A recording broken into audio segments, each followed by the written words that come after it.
Se está dando ahora mismo una movilización del sector de educadores luego de una asamblea celebrada en el Salón Mártires de la Barra de la Asociación de Educadores Veragüense AEVE, en donde definieron un paro indefinido. Pero en este momento están en los predios del Ministerio de Educación, la dirección regional, en el cual hicieron constancia pues de señalar de que no van a aceptar hostigamiento ni intimidación a los docentes que están participando de estas acciones populares a nivel nacional. También cabe destacar que en Santiago se mantiene el bastión de lucha, que es el puente 19 de julio, que está ubicado entre la calle décima y la Avenida Interamericana. Todos los días se va sumando. Muy buenas tardes, sean todos bienvenidos y bienvenidas a nuestro menú ejecutivo de Ancón. Yo soy Magdiel Torres, estoy con ustedes hasta la 1 de la tarde llevándoles el acontecer nacional e internacional a través de todas nuestras frecuencias a nivel nacional. Hoy es martes 7 de noviembre, iniciamos con las informaciones de inmediato con el reporte de los lugares que hasta el momento estaban intervenidos o cerrados. Según nos reportan, hasta las 11:30 de la mañana de hoy, 7 de noviembre, se han reportado disturbios en la cinta costera y avenida Balboa. Antimotines dispersan a obreros que cerraban estas vías. En la vía transísmica se mantiene cerrada la Universidad de Panamá. Hay desvíos y congestionamiento vehicular en Vía España y alrededores. Gremios docentes se reúnen en la Iglesia del Carmen y se mantiene el cierre en el corredor sur desde el tramo marino hasta el Riande Aeropuerto. También nos reportan cierre en la avenida Manuel Zárate de Brisas del Golf. Habitantes en Arraiján Cabecera también se unieron a la marcha que partió desde este punto del distrito hacia el centro comercial, sumándose a las manifestaciones de docentes que partieron desde Costa Verde. Ambos grupos ocuparon un carril de la autopista Arraiján-La Chorrera para expresar su desacuerdo con el contrato minero. Los docentes han anunciado que mantendrán su paro hasta que se emita un fallo de inconstitucionalidad por parte de la Corte Suprema de Justicia, ya que consideran que es necesario seguir ejerciendo presión. Esta mañana también se reportó que César Pelé Caballero, representante del corregimiento de Belisario Porras y presidente del Consejo Municipal de San Miguelito, fue víctima de un fatal ataque a tiros en la mañana de este martes 7 de noviembre, según informaron tanto la policía como testigos presenciales. El representante fue trasladado a la Policlínica Generoso Guardia, donde lamentablemente se confirmó su fallecimiento. Según el informe preliminar de la policía, los disparos provinieron de individuos desconocidos que se encontraban en un vehículo Hyundai Accent color gris, quienes posteriormente se dieron a la fuga. La sección de homicidios y femicidios de la Fiscalía Metropolitana ha iniciado una investigación correspondiente sobre este trágico homicidio en Ernesto Córdoba Campos, en el distrito de San Miguelito. Hay que decir también que el representante Pelé Caballero también tenía una condena en firme por peculado. Este martes 7 de noviembre marcan 15 días consecutivos de cierres, protestas y manifestaciones por parte de diversos gremios y grupos organizados que se oponen al contrato ley minero aprobado y firmado el pasado 20 de octubre de 2023, a pesar de que se descartó el proyecto de consulta popular y se sancionó el proyecto de moratoria minera de 3 de noviembre. La espera continúa para el fallo de la Corte Suprema de Justicia sobre las demandas de inconstitucionalidad presentadas. Mientras tanto, algunas organizaciones persisten en la solicitud de derogar la Ley 406. El país sigue siendo testigo de estas movilizaciones que han tenido un profundo impacto en diversos sectores en la vida cotidiana de los panameños. Y rápidamente vamos ahora a hacer contacto con la provincia de Veraguas. Allí nos acompaña Olmedo Sandoval, quien es parte de Voces Ecológicas, periodista, abogado, en uno de los puntos donde se mantienen los cierres por ya 3 semanas.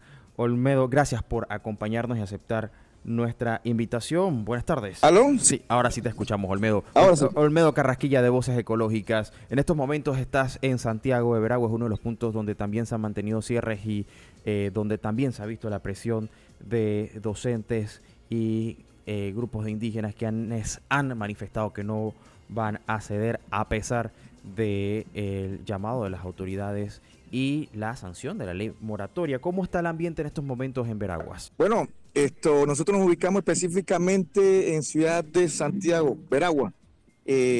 Se está dando ahora mismo una movilización del sector de educadores luego de una asamblea celebrada en el Salón Mártires de la Barra de la Asociación de Educadores Veragüense AEVE, en donde definieron un paro indefinido.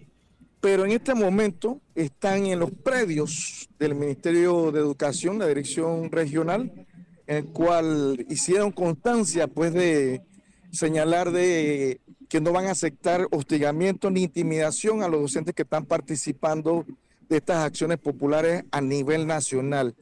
También cabe destacar que en Santiago se mantiene el bastión de lucha, que es el puente 19 de julio, que está ubicado entre la calle Décima y la Vía Interamericana.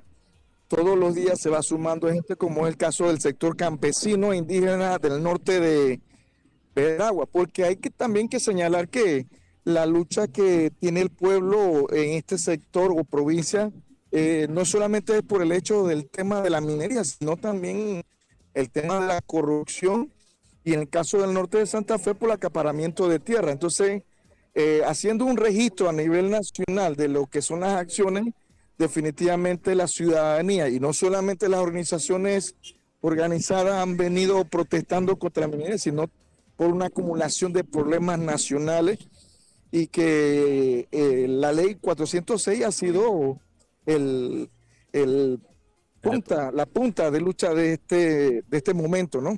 Así que esto, en el caso nuestro, como organización ecológica y también como comunicadores, porque nosotros agradecemos a estos medios como Radio Ancón que nos da la oportunidad de visibilizar lo que está pasando, porque uno de los detalles que la ciudadanía ha venido señalando es que hay algunos medios que no pueden divulgar lo que ocurre en el interior de la República. Y creo que de manera responsable, por eso elogiamos el trabajo de este noticiero. Por supuesto, Olmedo, también hay que tomar en cuenta que el año pasado, precisamente en Veraguas y en Santiago, hubo fuertes manifestaciones. Este año se repite con el agravante de que muchos han pedido o han llamado a esa huelga indefinida. O sea, no hay respuesta de momento. ¿Qué estarían esperando? ¿Cuáles son las solicitudes? Porque el año pasado se resuelve con un diálogo que no pasó de una segunda etapa.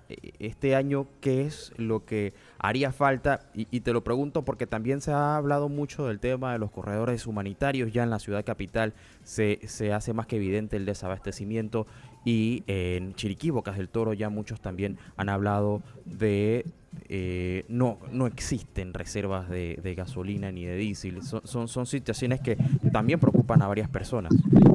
En este caso, yo creo que hay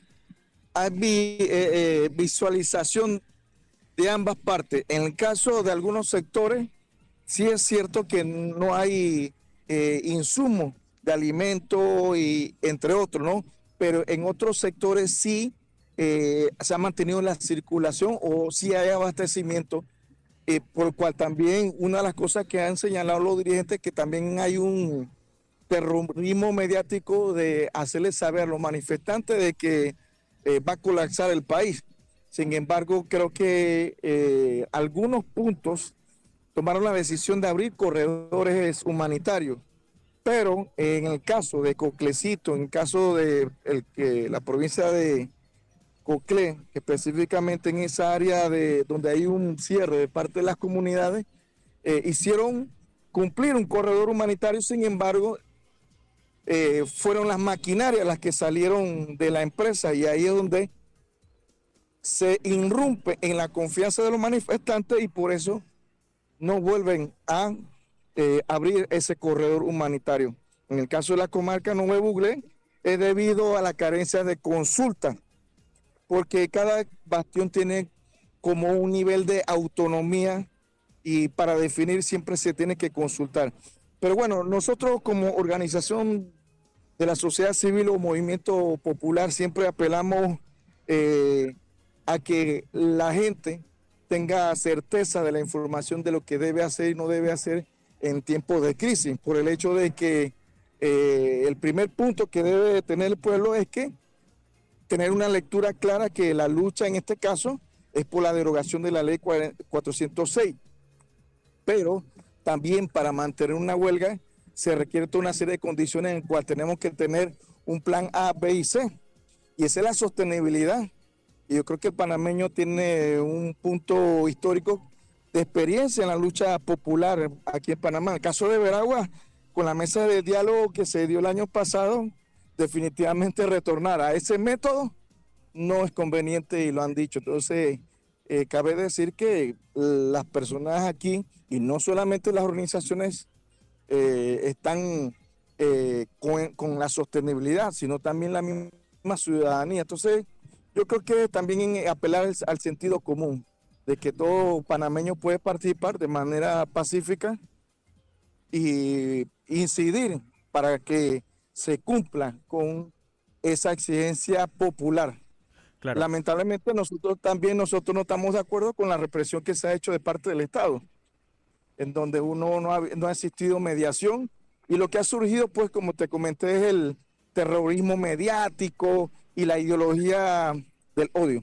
Pero bueno, de todas maneras son expresiones que nosotros compartimos de diversa pluralidad de personas, de voceros de organizaciones que, bueno, quieren que el gobierno se pronuncie y que cumpla, ¿no? Igualmente, sea por la vía legislativa con la derogación o con el fallo de la Corte Suprema.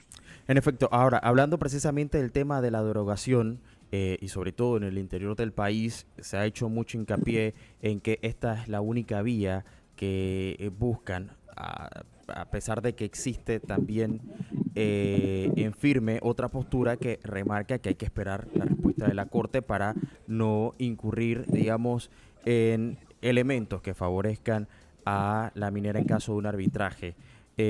Ustedes mantienen, o los grupos, sobre todo del área de Veraguas, mantienen que la derogación tiene que ser la única vía, o considerarían esperar una respuesta de la Corte Suprema de Justicia. Sí, el punto aquí que hay que expresar es que ya anteriormente la Corte Suprema de Justicia falló ante el contrato ley de Minera Cobre Panamá, en su momento Petaquilla Gol y luego Minera Cobre Panamá.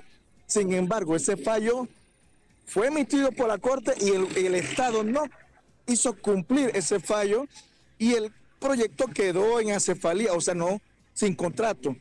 Y entonces aquí no hubo un control, no hubo monitoreo, no hubo rendición de cuentas de todo el mineral que se extrajo y que se exportó, ¿no?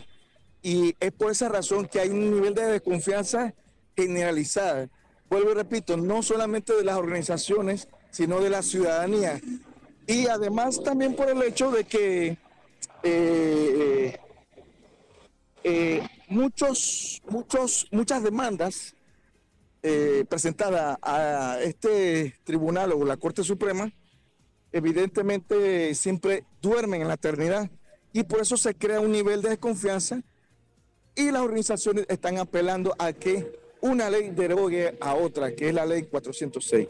De momento entonces se mantiene la huelga indefinida por parte de los profesores y también de los grupos indígenas hasta que no haya una respuesta, ya sea o de la Corte Suprema o de una derogatoria. Por último, ¿aceptaría mediación? ¿Ha habido algunas propuestas por parte de la Defensoría del Pueblo para permitir el libre tránsito?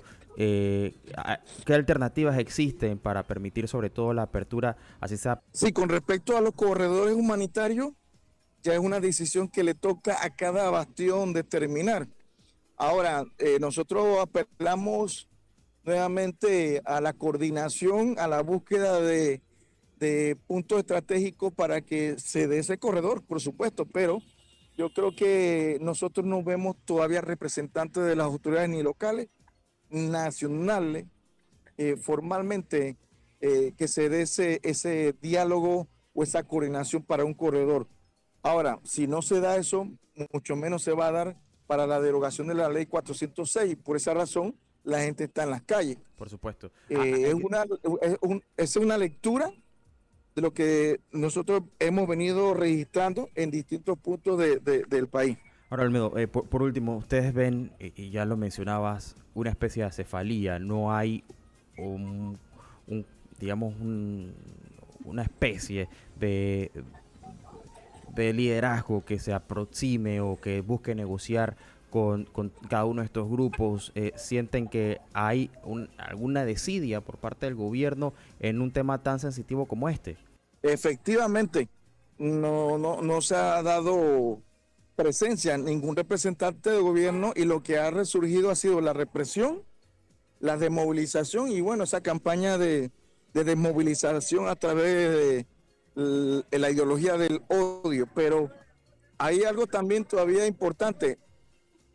Los sectores organizados están anuentes porque hay un nivel de conciencia que se sabe que las personas que están desabastecidas también son pueblo y que hay que buscar la forma para que se llegue a través de un corredor ese bien. Pero el gobierno también tiene que sentarse y desistir de esa soberbia porque, mira, hay organismos internacionales de derechos humanos y organizaciones que ya han manifestado su preocupación por la carencia de gobernabilidad. O sea, no hay gobernabilidad ante lo que está sucediendo.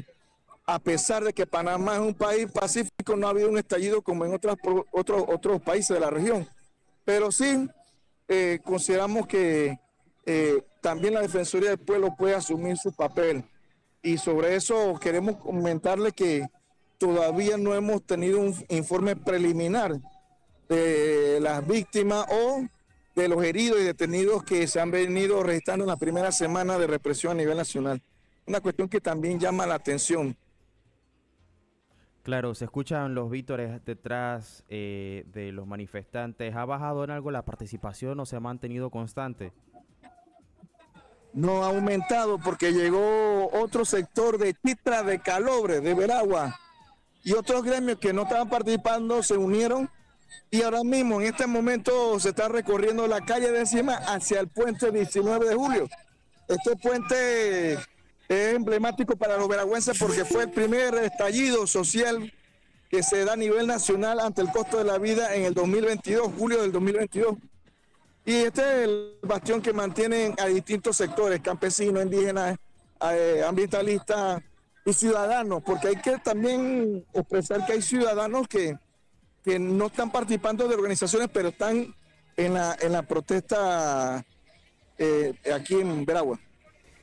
Por supuesto, ya 3 semanas. Muchísimas gracias, Olmedo Carrasquilla, abogado, comunicador también desde Veragua, hablando un poco de lo que está pasando en este sector del país. Se mantienen los cierres y no han bajado la convocatoria de personas que han tomado las calles para manifestar su descontento con respecto a la situación actual, que como bien lo dice Olmedo, no solamente se trata de la mina, sino que también de otros aspectos de carácter de gobernabilidad. Olmedo, muchísimas gracias. Vamos a estar muy pendientes de lo que ocurre aquí y sobre todo de qué va a estar sucediendo luego de ese anuncio de la huelga indefinida. Hasta una próxima ocasión. Muchas gracias, estimado oyente. Gracias. Menú ejecutivo de Ancon con Magdiel Torres. Bueno, nosotros seguimos aquí desde calle 50, ciudad de Panamá, para todo el territorio nacional a través de la 92.1 FM aquí en Panamá, Bocas del Toro, Chiriquí. En provincias centrales estamos en la 92.3 FM, en Colón 102.7 y en Darién 100.3. Recuerda que también puede vernos y escucharnos totalmente en vivo a través de radioancon.com. Nosotros tenemos que seguir con más informaciones y mientras que se están dando las manifestaciones en distintos puntos del país, hay que decir que hoy Panamá se convirtió en el anfitrión de la Olimpiada Mundial de Robótica por primera vez en su historia, una competición internacional que se va a estar llevando a cabo hasta el 9 de noviembre y va a reunir delegaciones de 80 países que van a demostrar sus habilidades en la resolución de problemas a través de la robótica. La selección de robótica de Panamá está compuesta por 24 equipos con 72 estudiantes, entre ellos están jóvenes de 8 y 19 años en términos de promedio de edades, distribuidos en 8 categorías, competencias y supervisados por 22 tutores. La iniciativa, que es un importante avance en la educación panameña, también ha mostrado el rumbo que busca tener el país en la educación STEM, que comprende materias como ciencia, tecnología, ingeniería, arte y matemáticas. esta Olimpiada Mundial de Robótica es un torneo educativo que está destinado a equipos de jóvenes de entre 8 a 19 años que ponen a prueba sus conocimientos y habilidades en STEAM a través de la robótica educativa. Esto con el objetivo de resolver problemas de sus comunidades utilizando pensamiento lógico, la creatividad y la capacidad para solucionar desafíos en equipo.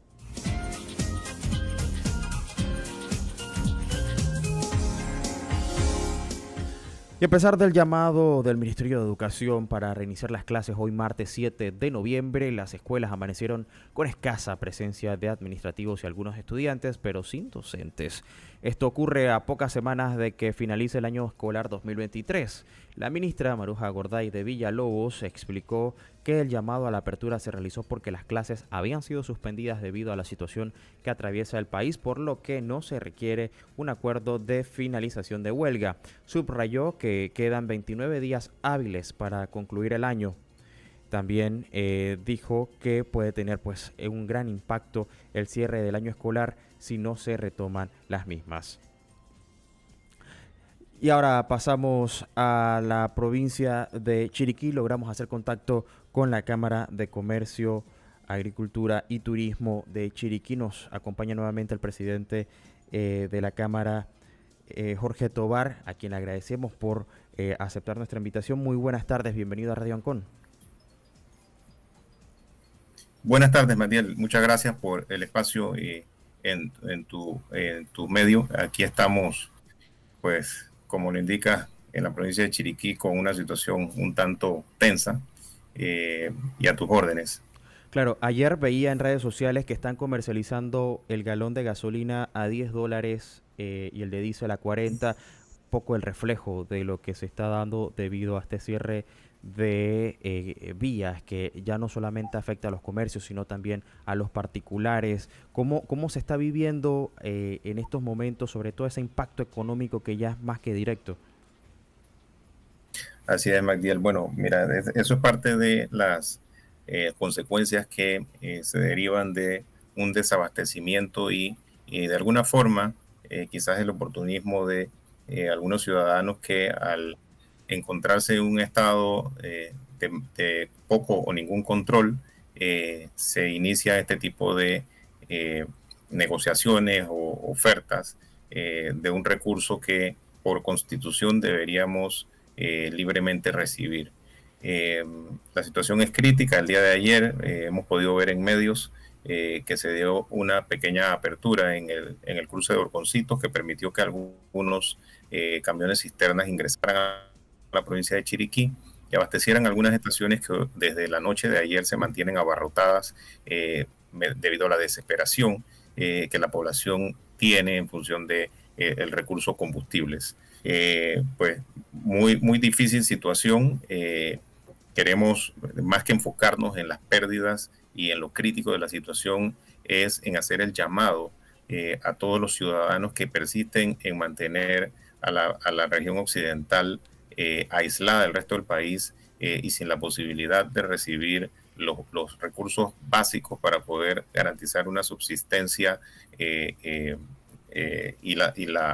realmente el abastecimiento de los mínimos necesarios para ella, que reflexionen, que entiendan que el daño que le están haciendo a la población está generando una aversión hacia cualquier mensaje que envíen. Lejos de ser una demanda legítima, lo que ellos están en este momento, estos ciudadanos están utilizando como excusa para ejecutar su medida, está siendo tomada de manera contraria y la población cada vez más repudia estas acciones y repudia la forma en que las consecuencias físicas que está pagando la población se evidencian cada vez más.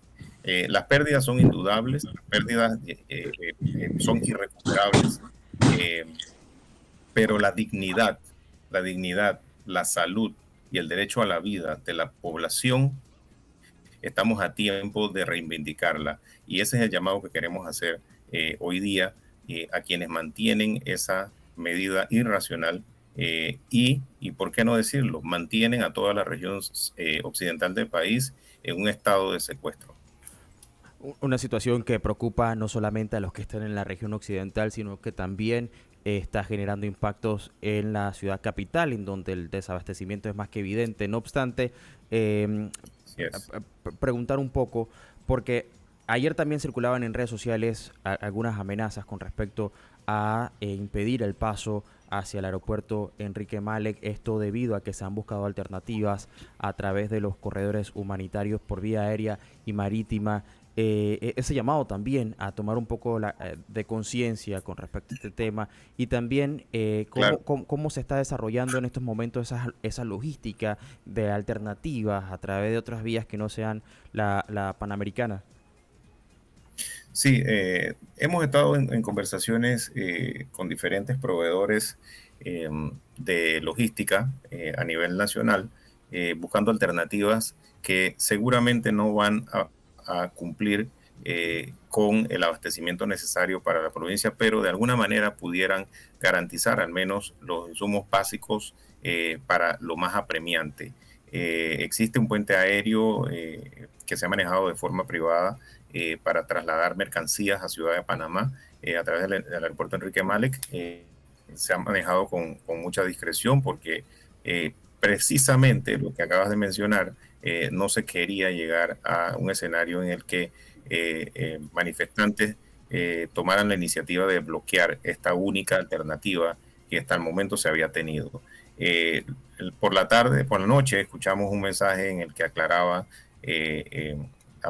los manifestantes que no iban a proceder con la medida y hicieron un llamado que reiteramos a las poblaciones a las que ellos llamaron a ejecutar esa medida ilegal para que no entremos en ese tipo de acciones que claramente son violatorias a las leyes, a la Constitución, a las normas y pues arriesgan a las personas que realmente no tienen esa necesidad de sufrir cualquier tipo de rechazo o cualquier tipo de acción policial que se tome, si es que ese es el caso, y exponer a la población y menos aún hacerle daño a los conciudadanos que probablemente tienen necesidad del uso de este aeropuerto y por supuesto pues la posibilidad de enviar y recibir insumos básicos que se necesitan y se están moviendo por este aeropuerto.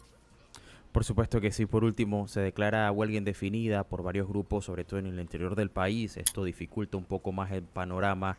¿Qué esperarían para los próximos días? ¿Alguna respuesta por parte de las autoridades, quienes prácticamente han callado frente a la situación? Porque las autoridades no hemos visto, sobre todo los que ostentan Sí. el Ejecutivo, algún tipo de pronunciamiento. Sí, mira, nosotros estamos en conversaciones en estos momentos a nivel de gremios, organizaciones cívicas, clubes cívicos, organizaciones productivas de la provincia de Chiriquí. Se está dando en este momento una reunión en el Consejo Nacional de la Empresa Privada para definir la postura y las acciones que se vayan a tomar de hoy en adelante. Pues nosotros no descartamos manifestaciones en función de que se levanten estos cierres de calle, no descartamos acciones en conjunto que busquen que el gobierno ejecute su deber constitucional de garantizar el libre tránsito a toda la población. Creo que esa es la única vía que nos queda y por otro lado, pues definitivamente dar el seguimiento correspondiente de manera muy insistente a la Corte Suprema para que cumpla con su deber de emitir un fallo de acuerdo a la norma y de acuerdo a los tiempos establecidos que no pongan en riesgo la decisión que se vaya a tomar. Bueno, le agradecemos al presidente de la Cámara de Comercio de Chiriquí, Jorge Tobar, por acompañarnos. Una situación compleja, vamos a estar muy pendientes de lo que ocurra y hasta una próxima ocasión. Muchas gracias, Magdiel. Feliz tarde. Bueno, nosotros tenemos que irnos a un cambio comercial. No se despegue, que a la vuelta vamos a estar analizando un poco la situación en Panamá. Estamos en un año preelectoral, situación compleja, pero que no escapa a la realidad de otros países de América Latina. Por ende, vamos a estar conversando con un experto en materia de marketing político, Freddy Serrano, quien nos acompañará para hacer ese análisis diagnóstico de todo el impacto que está teniendo el aumento de la vida y otros factores que también están afectando a Panamá. Eso es a la vuelta. Usted no se vaya. Esto es Menú Ejecutivo de Ancon. 12:37 del mediodía. Seguimos con nuestra segunda parte de Menú Ejecutivo de Ancon. Les recuerdo que nos escucha alto y claro a través de todas nuestras frecuencias a nivel nacional. Estamos en la 92.1 FM aquí en Panamá, Bocas del Toro y Chiriquí, en la 92.3 FM en provincias centrales, 102.7 en Colón, 100.3 en Darién.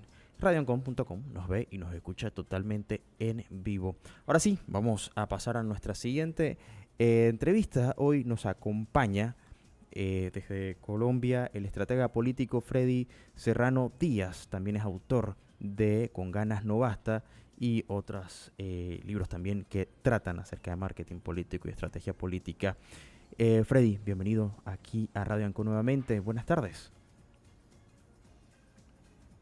Verdadero honor compartir con ustedes a través de Radio Ancon y del gran Magdiel Torres, a quien le hago llegar a la distancia un abrazo fraterno cargado de bendiciones, cariño, aprecio, admiración y respeto. Bueno, igualmente recibidos y también recíproco la estima. Freddy, estamos viviendo una situación bastante compleja en Panamá, una situación que no es ajena a países de la región, incluso con la lamentable noticia de esta mañana de un político asesinado. Esto se asemeja un poco a la situación de países como Ecuador, donde la violencia llega en medio de la crisis política. ¿Esto cómo combina, Freddy, con el tiempo en el que nos encontramos, tomando en cuenta que estamos en un año preelectoral?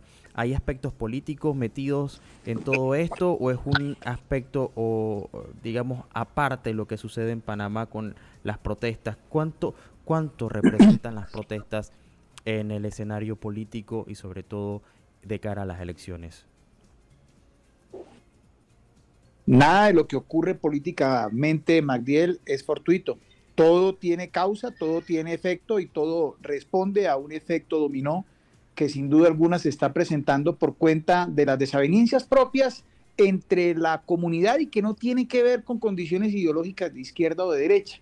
Esto básicamente responde al cansancio propio de nuestra comunidad, un efecto post-pandemia de gente que se cansó de más de lo mismo, en virtud de que los electores, los votantes, saben lo que los políticos quieren. Pero muchas veces los políticos, extrañamente, desconocen lo que quieren los electores y simplemente hablan y hablan y hablan con más de lo mismo y no responden a las necesidades reales que están a la vuelta de la esquina y sobre la base de la investigación.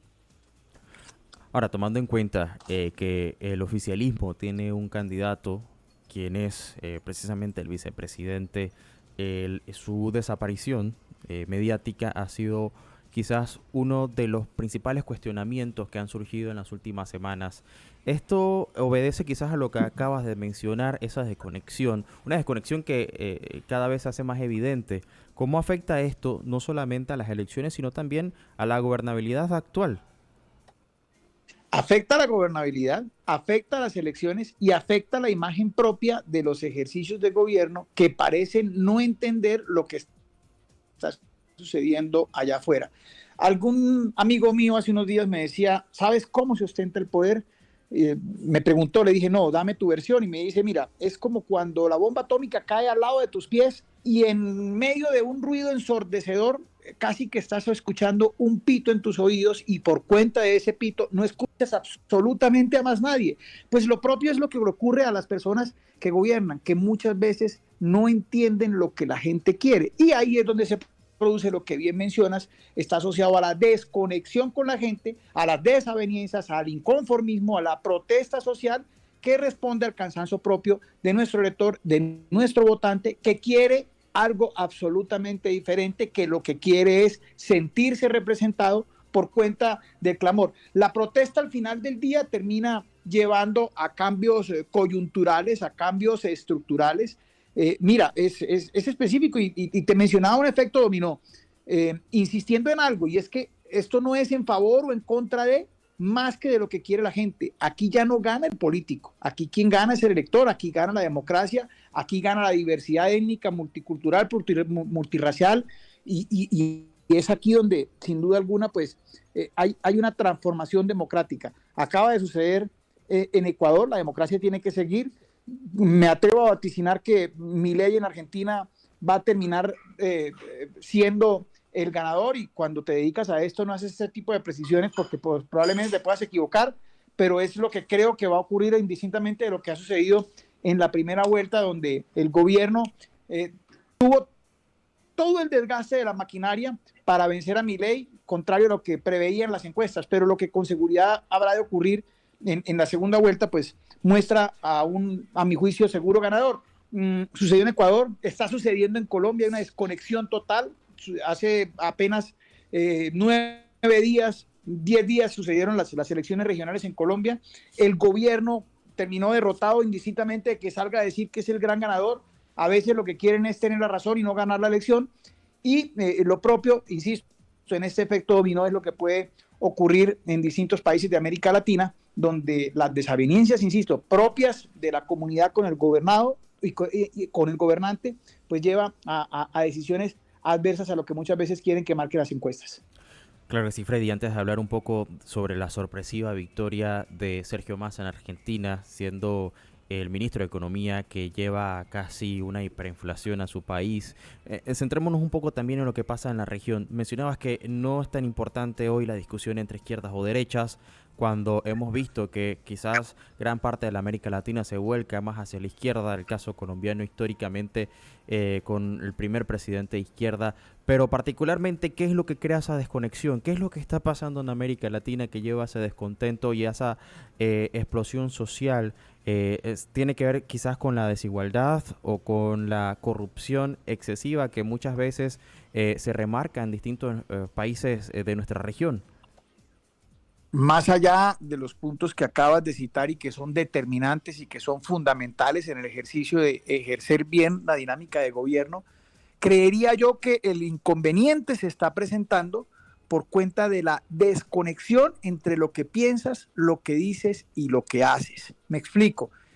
Llevan una carrera política de años, indistintamente de militar en la izquierda o la derecha, y tienes un discurso que por décadas has sostenido, has defendido, y cuando llegas al gobierno, pues haces algo completamente adverso a lo que habías promulgado, a lo que habías predicado.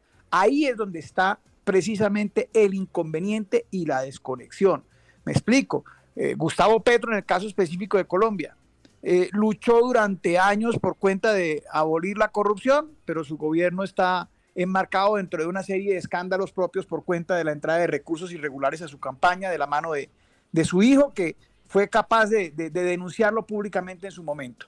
La gasolina casi que está llegando al doble de lo que costaba al momento de su postulación como presidente, y esto por cuenta de la situación pues le genera una imagen adversa, toda vez que lo que dijo en principio es vamos a mantener el precio del combustible más abajo, y hoy termina siendo algo completamente distinto. Por eso es que te digo que no es un tema que tenga que ver con izquierda o con derecha, es inconsecuencia. Hay una desconexión y hay una extraña escogencia de las prioridades en torno a quienes están adelantando las dinámicas de gobierno, porque se prioriza muchas veces lo urgente y no lo verdaderamente importante, que de hecho es lo que quiere la gente, y eso se consigue con investigación social, aspecto que muchas veces no tienen en cuenta los gobiernos.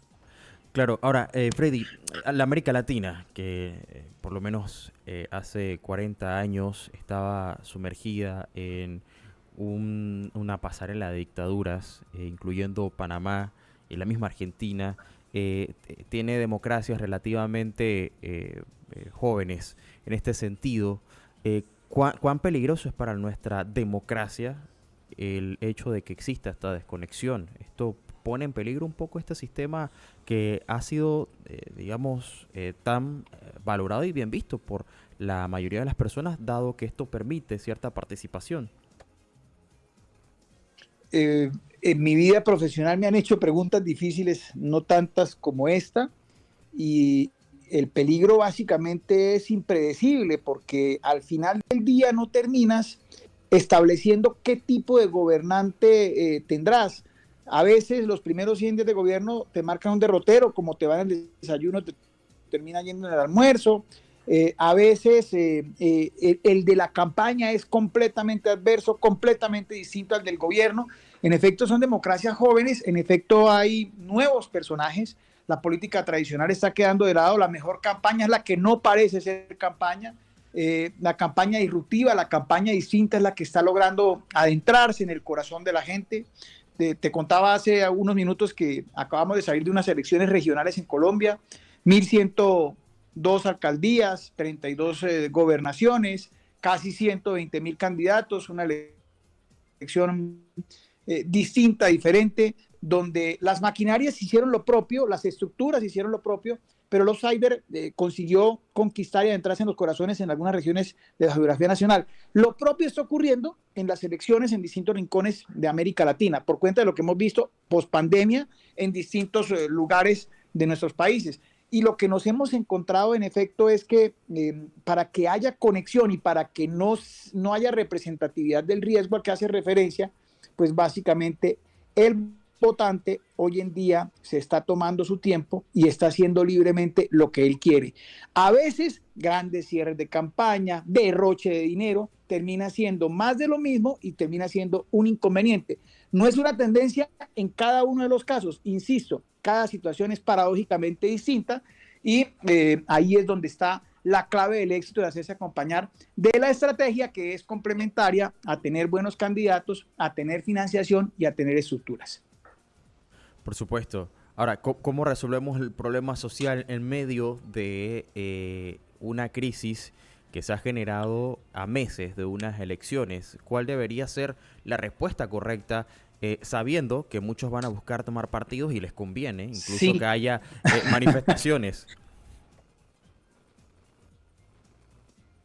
Sin con esto entrometerme en las dinámicas locales, a veces en calidad de fuereño, a veces en calidad de dron, ver las cosas desde arriba, la más sana de las recomendaciones para las partes en contienda, para las partes en conflicto, es no mostrarse oportunista, es mostrarse como la gente quiere que se muestre, entender el principio sociológico de la otredad, respetar al otro, ese que soy o no he sido, ni soy, ni voy a ser, y entender que a veces se gobierna con el adversario, que a veces se gobierna no con los amigos y menos con los amigotes o el compadrazgo, se gobierna con las personas que piensan distinto a mí, porque eso al final del día le termina dando a mi ejercicio de gobierno legitimidad, que es lo que necesitan los gobiernos para resolver cada uno de los inconvenientes y problemas. Otra de las situaciones es entender y asumir que los problemas son oportunidades y sucesivamente ventajas. Si lo entienden, si dialogan, si abren las puertas al diálogo, créeme, están del otro lado porque han entendido que la dinámica social es real. Cito específicamente un caso puntual de Colombia, en la presidencia de Juan Manuel Santos, una protesta, un estallido social de más de 20 días, con toda suerte de inconvenientes, con desabastecimiento. Y este señor, durante su presidencia, un presidente al que admiro mucho, pero durante su presidencia, hizo una declaración pública en la que dice: el tal paro agrario no existe, y el país estaba técnicamente bloqueado. Esa fue una precisión, una corta frase de la que no pudo salir durante los 3 años restantes de su gobierno. Luego, a veces se pierde el sentido común, el menos común de los sentidos, a veces no se escucha al adversario, y ahí es donde recaen en toda suerte de inconvenientes y problemas. El mejor de los consejos es: hay que sentarse, hay que hablar, hay que escucharse y hay que resolver insistiendo en la investigación social. Ellos saben lo que yo quiero. Cuando yo soy gobernante, lo que quiero es gobernar, lo que quiero es poder, lo que quiero es ganar. Ahora, yo debo saber lo que ellos quieren, y lo que ellos quieren es legitimidad y que haya una respuesta a lo que la mayoría de la gente quiere. Claro, ahora Freddy, te hice la pregunta, te la hice al revés, porque esta pregunta va más para aquellos que están buscando un cargo de elección popular. Pero ahora, para aquellos que estamos esperando a ver cuál es la oferta electoral, las protestas también sirven como un trampolín para poder llegar a las elecciones. O sea que sí o sí existen personas que están aprovechándose de la crisis social para poder apalancarse. Como siempre, Magdiel, brillante con tus preguntas. Mira, hay una precisión técnica respecto de esta incógnita, y es: yo debo representar en calidad de candidato los intereses de las personas que mañana me van a elegir. Pero existe una línea invisible entre pasar del anonimato al desprestigio. Existe una línea invisible donde ellos se van a dar cuenta si soy o no un oportunista. Existe una línea invisible donde ellos van a notar si yo lo que estoy buscando realmente es votos o representar una lucha social. Cuando la persona se quita de encima su vestidura y dice, así ustedes no me elijan, yo voy a luchar por esta causa en virtud de que es una causa justa, créeme, la gente va a entender mi lucha como la lucha de ellos. El problema a veces es que se nos nota lo oportunistas, se nos nota los fanfarrones, se nos nota los vanidosos, se nos nota los soberbios, y ahí es donde el ego sigue estando por encima de la causa cuando es al contrario. Claro, cerremos ahora sí con Argentina, a una semana prácticamente, Freddy, de que se den estas elecciones que para Argentina son históricas, para el resto de América Latina puede ser un ejemplo. Escuchaba algunos comentaristas el día de las elecciones en Argentina que mencionaban que había que reescribir los libros de cómo hacer una campaña, ya que precisamente el ministro de Economía, Sergio Massa, quien lleva casi a la Argentina a la hiperinflación, termina sacando el mayor porcentaje de los votos. ¿Cómo se da la lectura? Y tú mencionabas que, a tu parecer, el virtual ganador puede ser Javier Milei, quien es, más allá de un ultraderechista, como algunos pueden tacharlo, tiene la etiqueta de libertario, porque presenta alternativas distintas a lo tradicional. ¿Qué está pasando en Argentina y cómo eso se puede aplicar para estudiarlo en el resto de países de América Latina? Hace unos días una persona para la que quise trabajar me dijo, yo no creo en consultores, no creo en asesores, no creo en estrategas. Le dije, qué bueno, eres correspondido, yo tampoco creo en políticos, luego estamos uno a uno. Y por cuenta de esta situación, en efecto, hay que reescribir la historia política de nuestro continente en atención a lo que bien señalas está sucediendo en el caso específico de Argentina y en otros rincones de la geografía latinoamericana. Milei representa, y con esto no quiero decir que me guste, de hecho no me gusta, representa cambio, representa actitud diferencial, representa traducción a lo que probablemente la mayoría de los pobladores quieren. Y esta traducción no nace del olfato, no nace de la intuición, no nace de la nada. Esta traducción nace de la investigación social que hace quienes al tema de la construcción de la estrategia se dedican. Hay que construir candidatos como la gente los quiere, porque construir votantes como los que yo político quiero, no lo voy a conseguir. El votante de hoy es muchísimo más habilidoso, muchísimo más diestro, muchísimo más preparado y no se deja engañar. Ellos quieren que les mientas, no que los engañes, y por cuenta de la situación lo que están buscando es una propuesta disruptiva y diferente. Es lo que está sucediendo específicamente en el caso de Argentina. Por supuesto, nadie se esperaba el repunte de Massa en la primera vuelta, pero de hecho este repunte obedece a que en efecto pusieron toda la estructura. La pregunta es, ¿les va a alcanzar en una segunda vuelta para vencer a quienes probablemente no acompañaron en primera a Milei y que hoy en día quieren que lo represente? Ese es el reto estratégico y que muchas veces depende del día de la elección, depende del diario de trabajo que se haga en cada una de las campañas, depende de lo que se está haciendo en territorio y depende de las propuestas que la gente quiere sirvan como espejo por cuenta de lo que está planteándose en el escenario democrático. Entonces es altamente paradójico, altamente particular. Las cosas sí están cambiando y están cambiando no solo en Argentina, te aseguro, están cambiando en Argentina, en Colombia, en el mismo Venezuela, en Ecuador, en Perú, en gran parte del territorio latinoamericano, las cosas están cambiando. Yo creería que más allá de izquierdas y de derechas están yendo hacia el centro, pero más allá del centro están yendo hacia personas comunes y corrientes de carne y hueso y que representen ser completamente distintos a la política tradicional.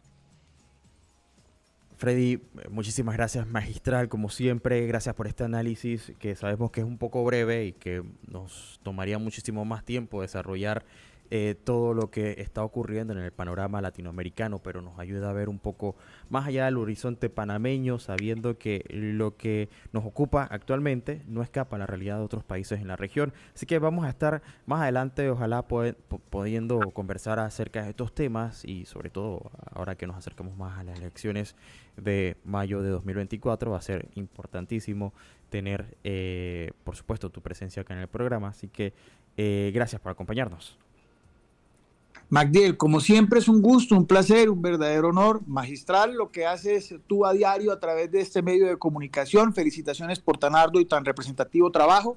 Y por supuesto, a veces decirle a la gente lo que la gente no quiere oír, lo que a muchos les da pena decir, lo que a otros les da miedo decir, pues es difícil, dispendioso y complejo. Sin embargo, lo hacemos con pasión y con disposición a lo largo y ancho de la geografía latinoamericana, insistiendo en algo: la estrategia es complementaria, no es absolutista, y la estrategia responde a las necesidades de la gente, del pueblo, del elector, no del político. La necesidad del político es ganar, y si quiere ganar, tiene que entender que para ganar necesita que la gente gane. Muchas gracias a ti, y como siempre, un abrazo fraterno cargado de bendiciones y cariño. Así es, muchísimas gracias, Freddy Serrano, analista y experto en marketing político desde Colombia. Nosotros nos despedimos y vamos a cerrar antes de decirles que la Defensoría también ha hecho una solicitud urgente a los líderes de las protestas que mantienen cerradas las vías de acceso a todo el país en un esfuerzo por garantizar el acceso a alimentos, medicinas y suministros médicos sin comprometer la protesta pacífica. Ante la falta de éxito en la creación de corredores humanitarios, la entidad ha expresado su preocupación por la crítica situación en algunas regiones, como la escasez de oxígeno y medicamentos en hospitales de Chiriquí y Bocas del Toro, lo que pone en peligro la vida de los pacientes críticos. Y las reuniones de la Comisión Nacional de Salario Mínimo, encargada de discutir y analizar el nuevo salario que debe entrar en vigencia en enero de 2024, permanecen en pausa debido a la situación que atraviesa el país. La urgencia de definir el ajuste se debe a que la fecha límite es el 31 de diciembre. Empresarios y trabajadores han expresado la necesidad de avanzar en este tema y esperan que la situación del país se normalice para retomar las discusiones y llegar a un acuerdo beneficioso para ambas partes. El presidente del Consejo Nacional de la Empresa Privada, Rubén Castillo, señaló la importancia de que el país retome la normalidad para avanzar dentro de los plazos legales. Adolfo Fábrega, presidente de la Cámara de Comercio, Industrias y Agricultura de Panamá, también abogó por un beneficio mutuo entre empresarios y trabajadores en las negociaciones. Y en tanto, los sindicatos como Convergencia Sindical y la Central General Autónoma de Trabajadores de Panamá esperan que la situación actual se resuelva pronto para poder reanudar las discusiones sobre el salario mínimo, esto considerando el costo alto de la vida, así como la necesidad de garantizar las necesidades básicas para las familias, un tema que todavía no se ha podido avanzar precisamente por la crítica situación social que atraviesa el país. Gracias por acompañarnos, eso ha sido todo por hoy. Magdiel Torres se despide, no se vaya, que ya viene Claudio Quiroz junto con Miguel Ángel Cuadra en la cancha con 2 horas de mucha información deportiva. Mañana seguimos con más en Radio Ancon.